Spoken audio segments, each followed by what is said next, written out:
Hi, boys and girls. This is Miss Mumford, and today we're going to be reviewing punctuation. And there's this book on Epic it's entitled Punctuation Takes a Vacation. And I'm going to be reading this book, and then you're going to be doing an activity on using punctuations.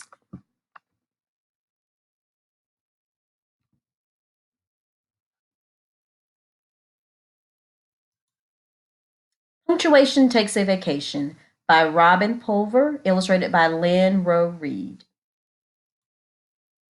Day after day, the punctuation marks showed up in Mr. Wright's classroom. Day after day, they did their jobs. They put up with being erased and replaced and corrected and ignored and moved around.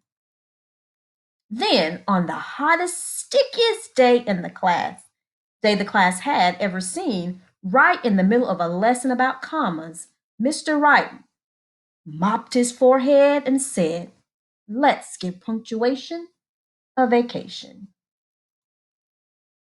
As the kids cheered and headed for the playground to cool off, the punctuation marks stared at one another in disbelief.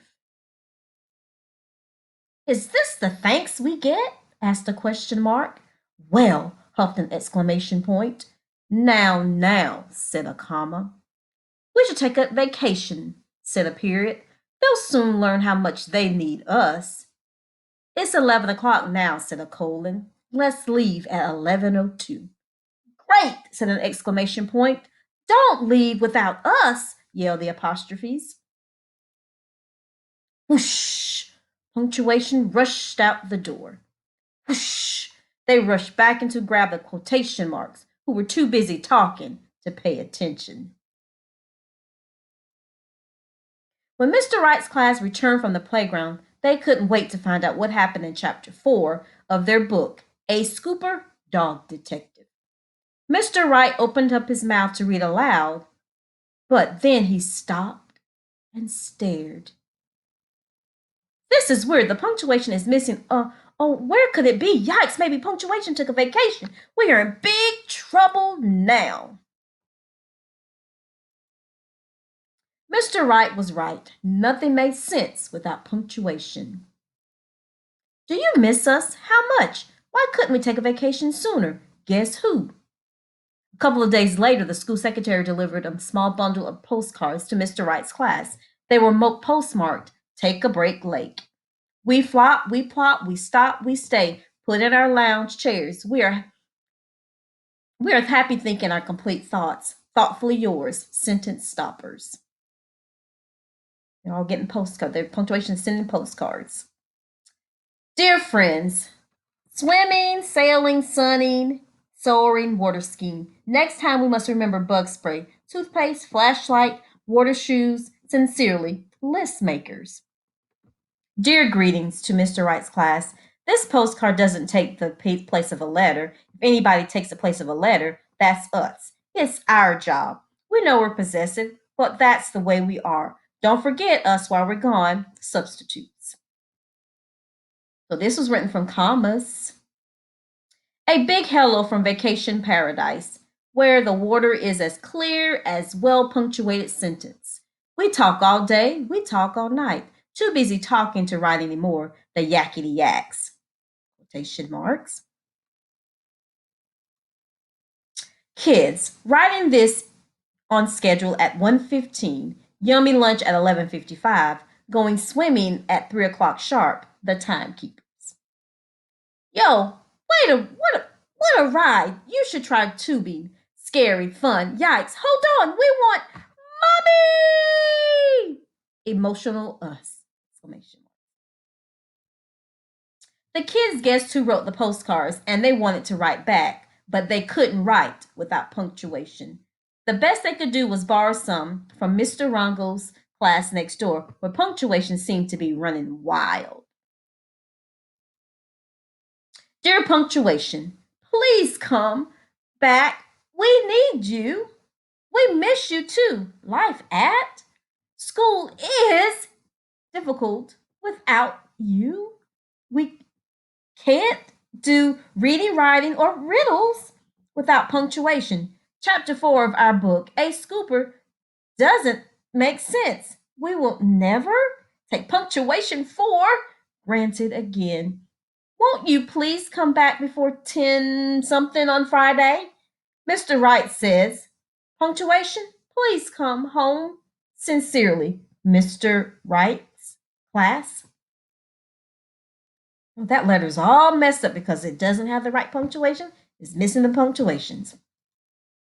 So the punctuation marks returned to Mr. Wright's classroom to do the jobs only they could do.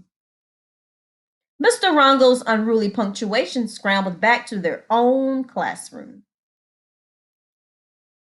We have so much to tell you. Who did you miss the most? It's good to be back in Mr. Wright's class.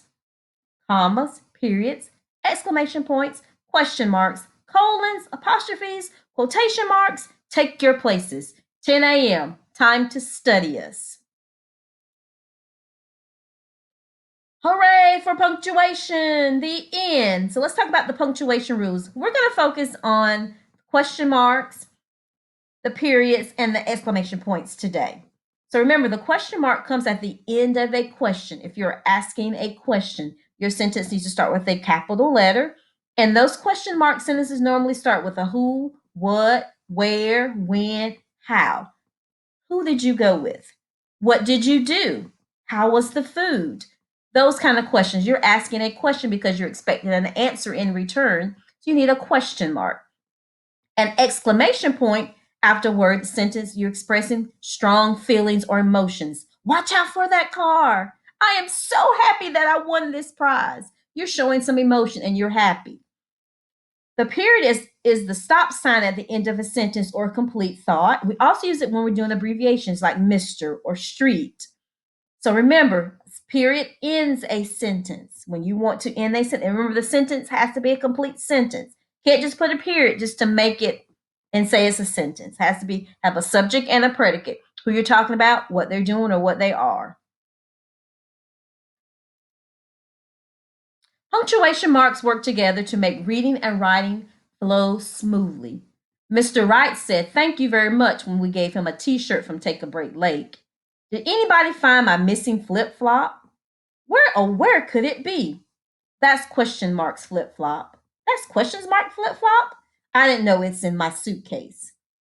And notice how I read that question. Instead of saying that's question marks flip-flop, it was asking a question. So your tone also changes according to what sentence you are reading.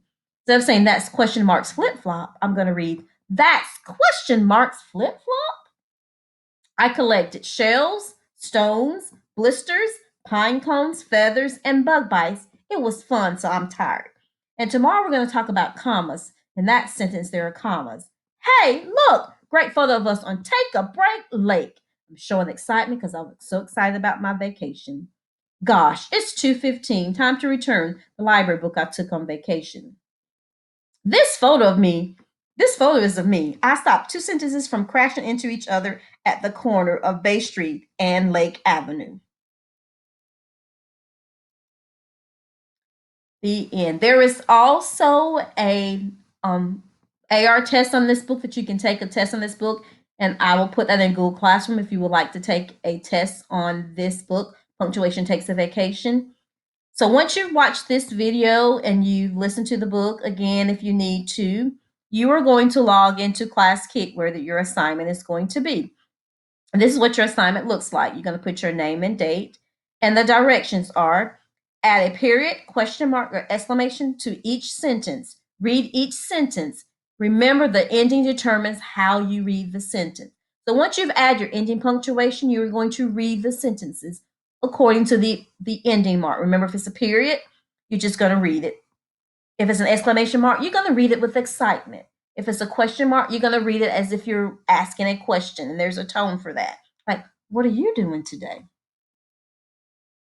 And then at the bottom for number 6, 7, and 8, you're going to write a sentence according to what it's asking you. For number 6, you're going to write a sentence that ends with a period. Number 7, you're going to write a sentence that ends with a question mark. And number 8, you're going to type a sentence that ends with an exclamation point. You're also going to read those sentences also. So make sure that you have read all the directions. Make sure that you read all of the sentences when you are done. You can read all of them at one time, or you can record one and put that there. For example, if I decide I'm just going to do number 1. So what color is the sky? I'm going to add my mark. If I think it's a question mark, because it's asking a question, I'm going to do that. Then I can go ahead and do this one. What color? And I'm going to start recording. What color is the sky? I'm going to stop. And that's the one for that one. I'm going to put it beside that one. And I am done with that one. Or you can read all of them at the same time. It doesn't matter. And just have the whole thing here. However you choose to do it is fine. Have fun being creative with your sentences at the bottom. Try to do good, full, detailed second, third grade sentences because you're about to be in third grade. So make sure you have some good detailed sentences.